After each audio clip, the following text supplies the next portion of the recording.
In this guide, I'm going to show you how to change crosshair in Sniper Arena Roblox.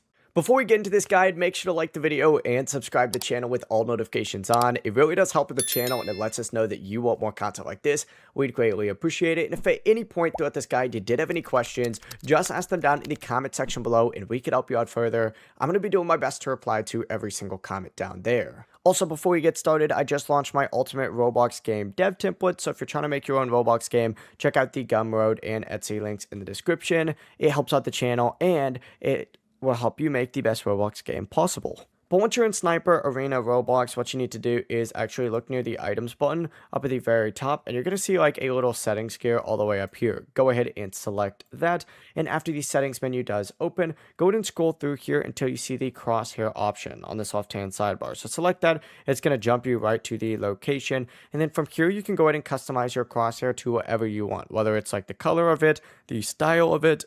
You can even turn it on and off here. I would not recommend doing that.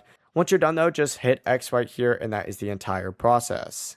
Before you leave this guide, make sure to like the video and subscribe to the channel with all notifications on. It really does help the channel and it lets us know that you want more content like this. We'd greatly appreciate it. And if at any point throughout this guide you did have any questions, once again, ask them down in the comment section below and we could help you out further. I'm going to be doing my best to reply to every single comment down there. Have a great rest of your day though. Peace.